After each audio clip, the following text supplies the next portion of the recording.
Alam nyo ba na may isang hacker na kusang sumuko sa FBI para sana magsimula ng bagong buhay, pero pagdating niya sa Amerika, hindi yon ang inaasahan niya. Ito ang kwento ng isang pinakamalupit na batang hacker na nagpabago sa modernong cyber war at cybersecurity sa buong mundo. Paano na ang isang 20 years old na isang bata ay kinatatakutan ng FBI noong panahong ito, at bakit napakahalaga sa Amerika ang batang ito? Noong January 2001, isang 20-year-old na Ukrainian na si Maxim Popov ang tahimik na pumasok sa US Embassy sa London.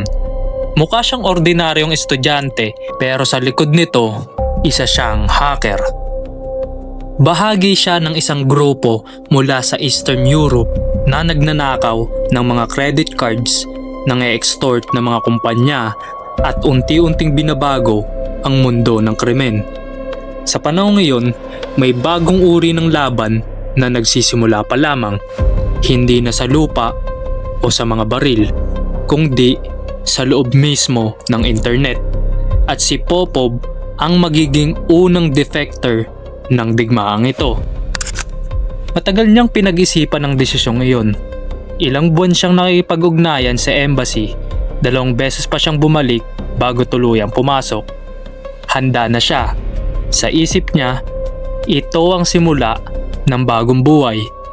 Iiwan niya na ang Ukraine, ang kahirapan, ang mga gang at ang peligro. Sa Amerika, magiging cybersecurity expert siya. Magkakaroon na siya ng trabaho at magiging mayaman. Para lang siyang kwento sa isang cyberpunk novels na kinahuhumalingan niya. Pero hindi talaga iyon ang inaasahan niyang mangyayari. Kinabukasan, sumakay siya ng eroplano papuntang US kasama ang FBI. Excited siya, kinakabahan at umaasa. Pero paglapag niya doon, biglang nagbago ang lahat. Imbis na tanggapin siya bilang asset, isinama siya sa isang interrogation room. Pagbalik ng FBI agents, may kasama na silang prosecutor at abogado at may offer sila. Hindi trabaho, hindi isang bagong buhay, kundi isang ultimatum na kung saan magtatrabaho siya sa FBI, at alam naman natin na wala siyang kapangyarihan doon o wala siyang kahit anong sahod o kapayapaan. Basta magtatrabaho lang siya sa FBI at wala siyang kawala. Araw-araw, walang pahinga, kailangan niya akitin ang kanyang mga dating kasama para mahuli ng FBI. Kapag tumanggi siya, makukulong siya. Doon niya na-realize na naloko siya. Ginagamit lang siya ng mga ito para hulihin yung mga kasama niya. Dinala siya sa isang safe house sa Virginia. Binabantayan siya doon 24/7 at pinipilit makipag-chat sa mga hacker na kaibigan niya habang nire-record ng FBI ang lahat. Pero hindi si Popov ang tipo na madaling kontrolin o sabihin na nating utuin. Habang nagpapanggap siyang sumusunod, gumamit siya ng isang coded Russian slang para balaan ang kanyang mga kasama. 3 buwan bago ito maintindihan ng FBI, at nang matranslate nila ang chats, galit na galit sila kay Popov. Mula sa komportabling safe house, dinala siya sa isang maliit na kulungan. Ngayon, haharap siya sa isang malaking kaso. Maraming prosecutor ang gustong kasuhan siya at mukhang wala na siyang takas dito. Hanggang sa may isang FBI agent na nakakita ng isang posibilidad o potensyal. At ito ay Sir Ernest E.J. Hilbert. Para kay Hilbert, hindi lang si Popov isang kriminal. Isa siyang susi. Dahil sa panahon ngayon, may malaking pagbabago na nangyayari sa mundo ng hacking. Noong 1990s, parang laro lang ang mga ito. Pero pagpasok ng early 2000, naging negosyo na ang mga ito. Organized, systematic, at naging scalable pa. Lumabas ang isang website na tinatawag na Carder Planet, isang underground marketplace na kung saan pwede kang bumili ng mga nakaw na credit cards, mga passwords, bank accounts at kahit ang identity ng isang tao. Para lang siyang eBay sa panahon natin ngayon, pero para sa mga kriminal, at libo-libong tao ang sumasali dito. Alam ni Hilbert na kung gusto nilang labanan ito, kailangan nilang pumasok sa mismong loob, at si Popov ang bukod tanging susi nila para dito. Nagumpisa siyang makipag-deal kay Popov. Hindi tulad ng naunang plano ng FBI, hindi na nila kailangang i-betray o taksilin si Popov. Papasukin niya ang mundo ng cybercrime para sirain ito mula sa loob. Pumayag naman si Popov, hindi dahil gusto niya, kundi dahil wala siyang choice. At doon nagsimula ang operasyon na tinatawag nilang Ant City. Araw-araw ay kinukuha si Popov mula sa kulungan. Nakaposas, dinadala sa isang maliit na opisina, tapos ay kinakabit siya sa mesa, literal. Naka-ankle cap ang buong computer. Pero para kay Popov, para siyang bumalik sa dati niyang mundo at dito siya naging buhay ulit. Gumawa siya ng bagong identity, isang high-level hacker, at pumasok siya sa Carder Planet.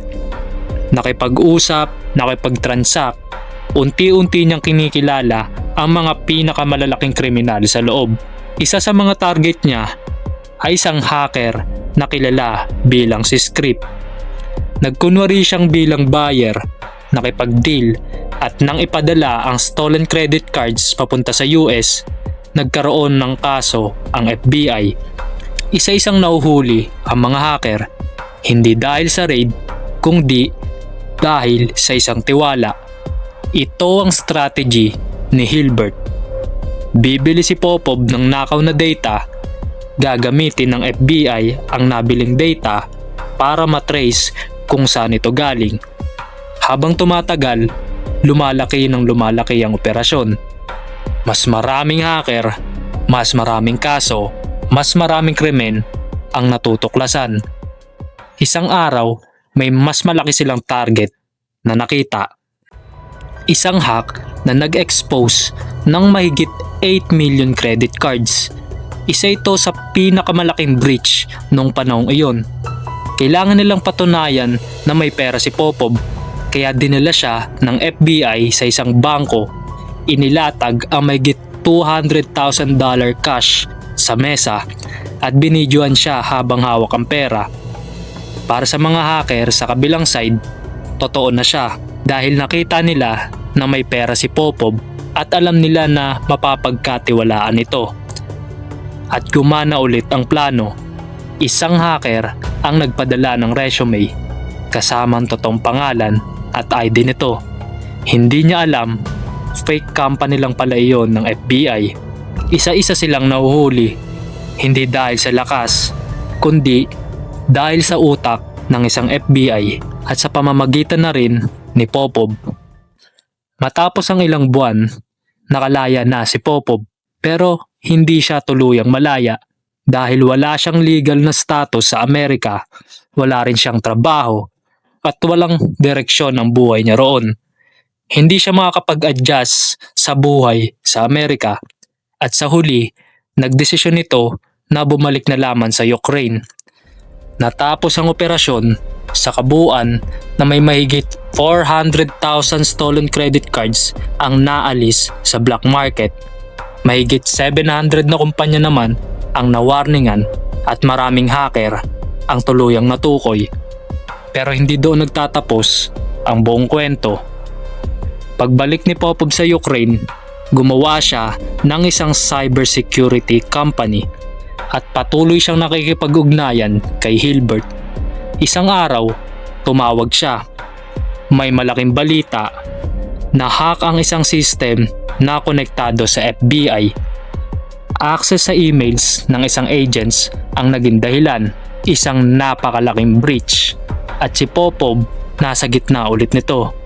Sa huli, lumabas ang katotohanan. Hindi lang siya isang informant, bahagi pa rin siya ng isang laro. At ang pinaka nakakagulat dito, ang taong tumulong sa kanya na si Hilbert ang nawalan ng karir. Inimbestigahan siya, na pressure at tuluyang umalis sa pagiging FBI, samantalang si Popov ay nagpatuloy sa krimen na kanyang ginagawa. Hanggang sa isang araw, tumawag siya ulit, hindi para makipag-deal, hindi para sa isang impormasyon, kundi para magpasalamat. Dahil sa lahat na nangyari, isa lang ang totoo. Sa mundo ng cybercrime, walang malinaw na linya sa pagitan ng bayani at kontrabida.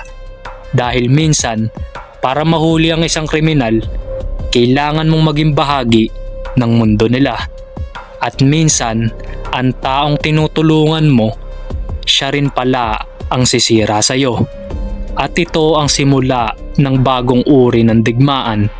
Isang digmaan na hanggang ngayon patuloy pa ring lumalaban sa likod ng screen. Kung saan ang bala ay isang code, ang laban ay impormasyon, at ang pinakamapanganib na sandata ay tiwala. At kung umabot ka sa video na ito, ay huwag kakalimutang mag-like at subscribe sa ating bagong YouTube channel